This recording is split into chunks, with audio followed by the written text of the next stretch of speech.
Hello guys and girls, welcome to Switchboard. In this episode we will discuss The Legend of Zelda Breath of the Wild placement in the timeline. As you might know, The Legend of Zelda games have a timeline which split into three after Ocarina of Time.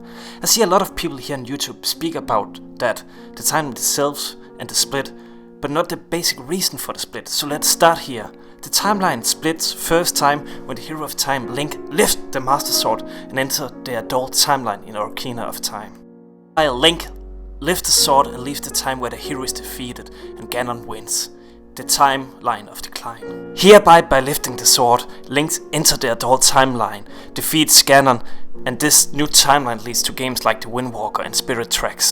When he, after having defeated Ganon, goes back in time to warn about Ganon, he creates a third timeline, which is the child timeline. This leads into Majora's Mask, Twilight Princess, and Four Swords. This means that there are no fourth timeline, and hereby Breath of the Wild does not take place here. We know for a fact that Breath of the Wild neither takes place in the previous to Ocarina of Time due to an interview Game Informer did with Nintendo. This means it has to take place after Ocarina of Time. With that in mind, there are provided some clues in-game to where the game takes place. The first is that there is a Digger tree, and the Kokori characters resemble those from the Wind Waker. This could mean that the game takes place before the Wind Waker. Well, let's try to theorize.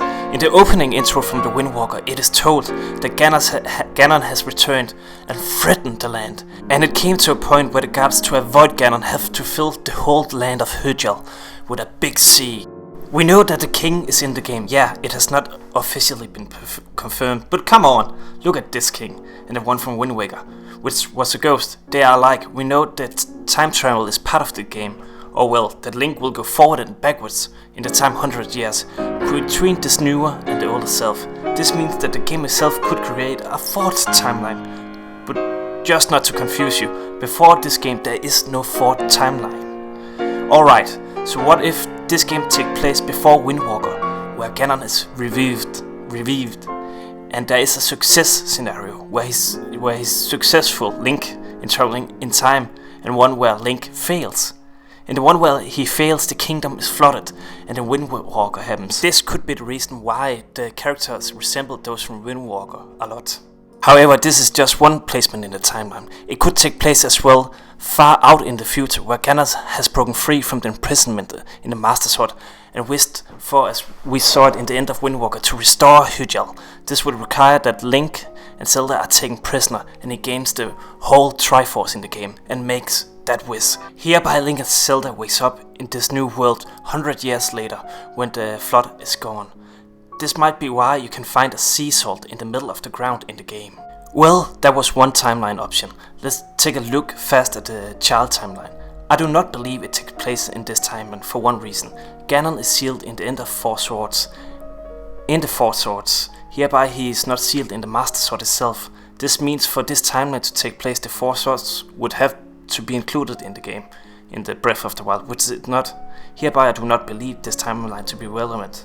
Then we have one timeline left. That is the timeline where the hero did not appear at all. This timeline has tons of games. Breath of the Wild could take place here. We know that Ganon can be reviewed in this timeline, as an attempt is made in Zelda 2 The Adventure of Link.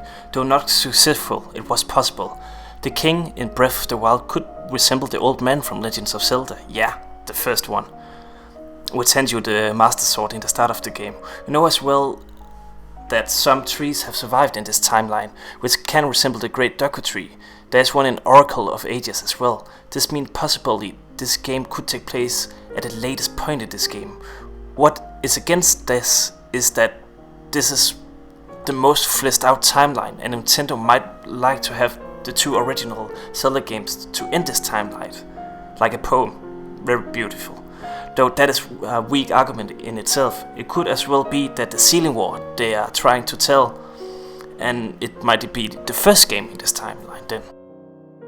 Last but not least, we have the unified timeline theory, where it's speculated that the game will take place and unify the previous three timelines: the adult timeline, the timeline where the hero left, and the child timeline. This could happen and be the reason why the story details of this game is very weak. We know there are time travel included in Breath of the Wild, or at least where Link recollects his older memory from 100 years ago. However, to make one unified timeline again, it would require the Link not only just cross time, but also dimensions as well to the other games. This seems like a long stretch, and even though it could be argued that there are elements from every game, like the Kokori children from Wind Waker, the old man from the first Zelda, or the bridge from Twilight Princess, which might as well be built into Wind Waker and just be flooded, then I believe it's not the case with the unified timeline. The game is simply too free, and it does not seem like that the required story elements is in the trailers we have seen yet to tell this story. It simply would require a much bigger story, and it would remove some of the elements which is intended for this game, whereas Link is supposed to be free to explore the world as he wishes. Personally, what I do not believe it takes place within the Twilight timeline due to the Four Swords. I do neither believe that it's the unified timeline, since there are not enough evidence to support that in the trailers and information we have received to support that. Furthermore, it would have been too heavy game to rely on storytelling for that game. That leaves 2 timelines and 4 options left. I do not believe it's the first game in the timeline without a hero, also referred to the Decline timeline. This is mostly due to the evidence is going to another direction.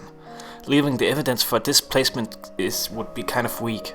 I do not believe what we have seen has a lot to do with the sealing Ganon away, referring to the sealing war. At this moment it is more of a cloud that is sealed within a castle. I believe the heavy theme of corruption, the machinery, and the whole Sheikah technology. Impa is a Sheikah, if you don't know what Sheikah is in the Zelda universe. This leaves 3 options left, one taking place in the end of the Decline timeline. This is highly likely, since the Sheikah have a heavy presence in the timeline, where Impa being present in most of the games. The other options are in the start of the Wind Waker and end of the Wind Waker timeline. For me, it would seem like a missed opportunity to review Hyjal by the end of Wind Waker, the Wind Waker timeline, which, if you're confused now, I understand, but it's the adult timeline. But it would make sense, since Linda and Link are traveling to a new land in Spirit Tracks. It would not make sense, since Zelda and Link are traveling to a new land in Spirit Tracks and have a base there. Hereby returning to Hyjal in those games would ruin future games in this new continent which Zelda and Link are present on. Personally, I hope it would take place in the start of the adult timeline, also the timeline where Wind Waker takes place. And here they would do the whole scenario with the 4th timeline in that game, where Breath of the Wild creates a 4th timeline. Although I do not believe that Nintendo would make the timeline thing more complicated than it is. Although there is a lot of similar characters, as the Kokori children, the old man which resembles the king, the Deku tree. But it seems like a fast stretch if they don't create a 4th timeline, that the game should end with the whole kingdom becoming flooded. It's too gloomy for Zelda. I believe it could take place as well in the end of the Decline timeline, and hereby going more back to the roots of what Zelda is, with an open world, an old man which helps you, and a princess that needs your help. I do not know which of these 2 places the game takes place, the start of the adult timeline or the end of the Decline timeline. However, I do believe it's one of these 2 places. Alright guys, thank you for watching this video, and remember to subscribe for more information about Nintendo Switch and Zelda. This was Switchboard. Thank you for watching.